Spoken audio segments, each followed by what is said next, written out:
Tube Tamil வணக்கம். அமெரிக்காவினுடைய தாக்குதல் நெருங்கி கொண்டிருக்கின்றது. அதை எப்படி தடுக்கலாம்? ஈரானிய அரசு புதிய உத்தி ஒன்றை கையாண்டு இருக்கின்றது.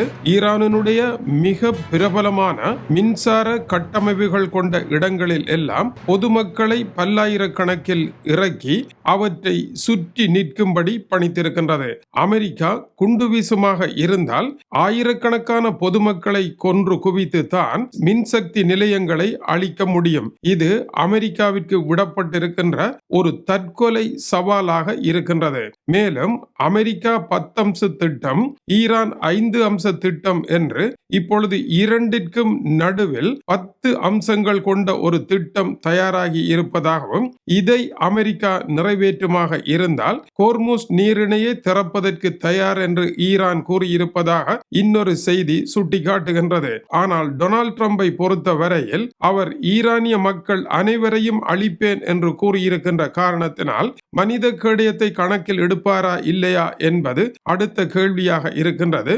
அமெரிக்காவினுடைய செனட்டர் சவுக் ஷூமர் டொனால்ட் ட்ரம்பிற்கு முற்றுமுழுதாக பைத்தியம் பிடித்து விட்டது என்று கடுமையாக விமர்சனம் ஒன்றை முன்வைத்திருக்கின்றார். மத்திய கிழக்கு முழுவதிலும் ஒரு உலக போர் ஏற்படுவது போன்ற பேரழிவின் பதட்டம் நிலவி கொண்டிருக்கின்றது. நிலைமை கட்டுமீறி போய்விட்டது. உடனடியாக யுத்த நிறுத்தத்தை ஏற்படுத்துங்கள் என்று கட்டாரினுடைய அலறல் ஒலி எழும்பி இருக்கின்றது. இன்று இரவு முழுவதிலும் வீடுகளை விட்டு வெளியே செல்ல வேண்டாம் என்று குவைத் தன்னுடைய நாட்டு மக்களுக்கு உத்தரவு பிறப்பித்திருக்கின்றது. எங்கே என்ன நடக்கும், இது எப்படி ஆரம்பிக்கும், இதனுடைய தொடக்கம் என்ன, இது தொடங்காமல் தப்பி பிழைப்போமா என்பதெல்லாம் யாருமே முன்னெதிர்வு கூற முடியாத விடயங்களாக இருக்கின்றன. என்னதான் நடக்க போகின்றது என்று வெள்ளை மாளிகையிடம் விசாரித்த பொழுது அங்கிருந்து வந்திருக்கின்ற செய்தி, நமக்கு எதுவுமே தெரியாது, டொனால்ட் ட்ரம்பிற்கு மட்டுமே என்னதான் நடக்க போகின்றது என்பது தெரியும், அவரே அனைத்து முடிவுகளுக்கும் நாயகனாக இருக்கின்றார், அவருடைய முடிவு அவரை அன்றி வேறொருவரும் அறியார் என்று வெள்ளை மாளிகை மெல்லென இந்த விவகாரத்தில் இருந்து கலன்று சென்று விட்டதாக செய்திகள் தெரிவிக்கின்றன. ஈரானுடைய பேச்சாளர் பட்டிமா மேகா யரானி அமெரிக்க அதிபர் முற்றிலும் மரியாதையற்ற வார்த்தைகளை பேசியிருக்கின்றார். ஈரான் உடன்படாவிட்டால் 4 மணித்தியாலத்தில் அழிப்பேன் என்றும் ஈரானுடைய நாகரிகத்தை துடைத்தறிவேன் என்றும் பேசுவது நாகரிகமான ஒன்று அல்ல.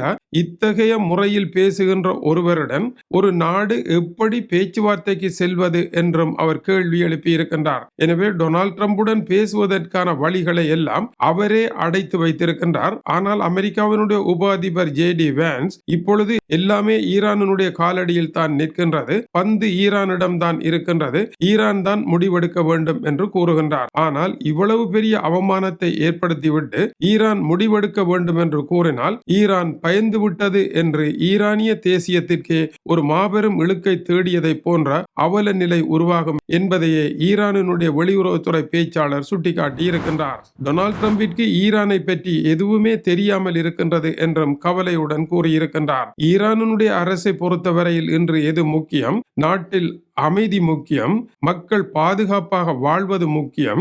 இதற்குத்தான் அரசு உச்சகட்டமாக முன்னுரிமை கொடுக்க வேண்டும். அதைத்தான் நாங்கள் இப்பொழுது செய்திருக்கின்றோமே அல்லாமல் டொனால்ட் ட்ரம்பை பற்றி சிந்திக்க நம்மிடம் நேரமில்லை என்பது அவர்களுடைய கருத்தாகும். வெள்ளை மாளிகையை பொறுத்த வரையில் டொனால்ட் ட்ரம்ப் வழங்கிய காலக்கெடுவிற்கு உள்ளாக ஈரான் படியிறங்கி வர வேண்டும், இல்லையேல் எல்லாமே கைமீறி போய்விடும் என்று ஒரே அடியாக மறுத்திருக்கின்றது. பாகிஸ்தானினுடைய வெளியுறவுத்துறை அமைச்சர் கடுமையாக இஸ்ரேலை தாக்கி இருக்கின்றார். தாங்கள் பேச்சுவார்த்தையை நடத்தி கொண்டிருக்கின்ற போது இஸ்ரேல் திடீரென தேவையில்லாமல் ஈரானுடைய தலைநகர் தெஹ்ரானை தாக்கி இருக்கின்றது. இதனால் பேச முடியாத சூழ்நிலை ஏற்பட்டிருக்கின்றது. ஆகவே அமைதி வழியில் தீர்வொன்றை காணுவதற்கான முயற்சிகளை இஸ்ரேல் இவ்வாறு குழப்பியபடியே இருக்கின்றது என்று இஸ்ரேல் மீதான தன்னுடைய அதிருப்தியை வெளியிட்டிருக்கின்றார். மறுபுறம் இஸ்ரேலினுடைய ராணுவ தலைவர் ஏஎல் ஜமீர் இதற்கு பதில் அளிப்பது போல போர் முக்கியமான ஒரு புள்ளி திரும்ப போகின்றது, அதற்கான இடத்தை தாங்களும் அமெரிக்காவும் இணைந்து வந்தடைந்து விட்டோம் என்றும்,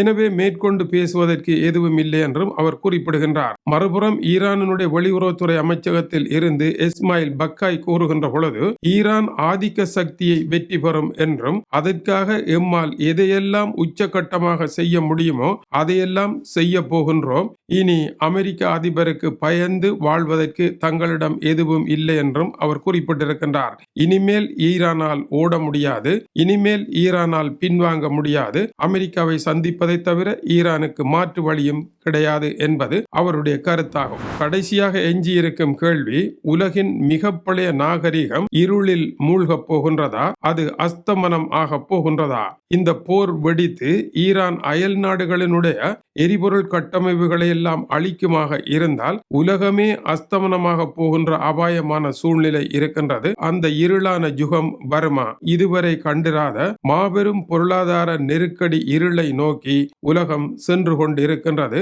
போர் கட்டுமீறி சென்று விட்டது. ஹோர்முஸ் நீரிணையை திறக்க வேண்டும் என்று ஐக்கிய நாடுகள் ஸ்தாபனத்தில் கொண்டுவரப்பட்ட தீர்மானத்தை சீனாவும் ரஷ்யாவும் வீட்டோ அதிகாரத்தை பாவித்து தடுத்திருக்கின்றன. இந்த தீர்மானம் ஈரானுக்கு எதிராக கொண்டு வரப்பட்டது குறிப்பிடத்தக்கது. அடுத்து என்ன நடைபெறப் போகின்றது? எதுவும் நடைபெறலாம் என்கின்ற இடத்தில் விவகாரம் வந்து நிற்கின்றது.